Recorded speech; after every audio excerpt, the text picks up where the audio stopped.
So about a week and a half ago, I went to church camp with my church. Well, obviously. And it was going great. It was the first full day, so we stay there for 5 days, and it was the first full day. And we were playing this game called Can, which is where it's basically tug of war, but everyone's in a circle around a trash can, and you're trying to pull others into the trash can and not get out. Anyway, I'm top 3, of course, because I'm big and strong now. And I start pulling, and my shoulder just pops, and my arm pulls, like, out to the side. I have to let go immediately, because I'm like, what the heck just happened? And so after that, the rest of camp, I had to baby my shoulder and just not do much with it. Pretty much became left-handed. But anyway, came home, got it checked out. Turns out I have a AC joint sprain, which is essentially the little muscle that connects your clavicle to your collarbone. I sprained that muscle, and it takes like 2 or 3 weeks to heal if you're taking good care of it and babying it, which I haven't been. So I'm probably cooked. I'm trying to get back into the gym after getting back from camp, but it's so hard to lift with this little sprain because surprisingly, the shoulder is involved in pretty much every single movement, and like I can't even hit back without hurting this thing. But as you know, I've been on the cut and I've been doing so good that recently I've been able to let myself slip up on the diet some, because heck, I got abs pretty much. I mean, when you pull the skin down some, my abs are right there. Well, they were right there. Check this out. I have, oh my gosh, put on visibly more fat, and I'm holding a ton of water now. So essentially for the past few weeks, it's just been, oh, let's just enjoy summer. Look, we've pretty much got abs. Just one screw up won't hurt. And then next thing you know, you've screwed up 5 times that week, and your abs are completely watery, and you've gained a pound of pure fat back, and you're screwed like I am.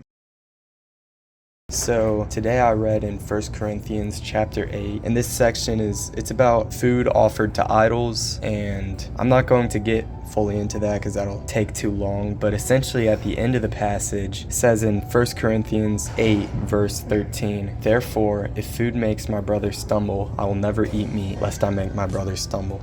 So essentially, this passage is talking about how there were a lot of new believers who had given their life to Christ, but they came from these pagan religions and stuff. And so the idea of eating foods that were offered to idols that did not sit well with their conscience, it defiled their conscience, and it would essentially cause them to stumble. And so what Paul is talking about is, if me eating those foods causes my brother to stumble, then I'm not going to eat those foods. And so I think that this extends to pretty much every area of the Christian life. Is we don't want to cause our brothers to stumble, our brothers and sisters in the faith. We don't want to cause each other to stumble. We're supposed to sharpen each other, build each other up, and help each other in the faith. So we should never do something or put a brother or sister in a scenario that's going to cause them to stumble in the faith. And so, for example, since we're called to be above reproach, if you have a brother in the faith and he was a former alcoholic, you're not going to take him to a bar. You're not going to hang out at a bar, even though you weren't a former alcoholic. They were, and that would be wrong to take them to a bar, because we're supposed to be above reproach, and that would screw them up. Or another example is coarse and crude joking.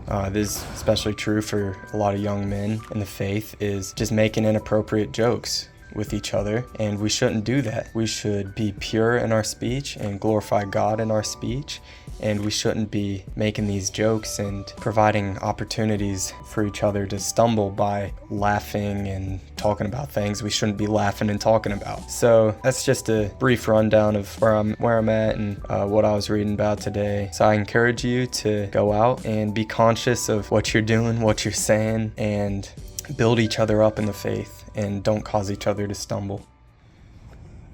That is one empty parking lot.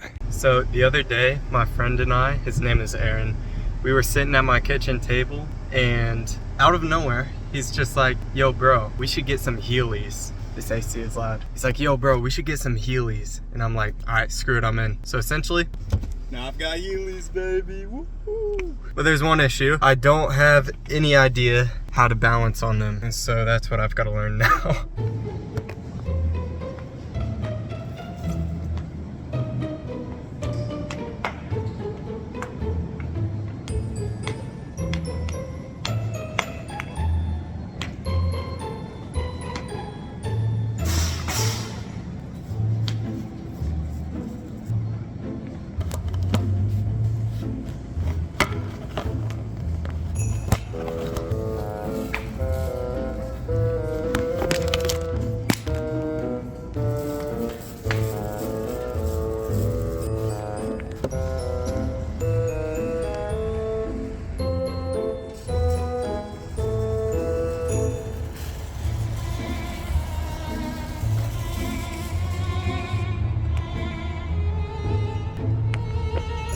Oh my gosh, Heelys are actually so much fun. That was awesome. I'm just rolling down the parking lot with the assistance of a cart, of course, because I'm not that good yet, but that was still so much fun.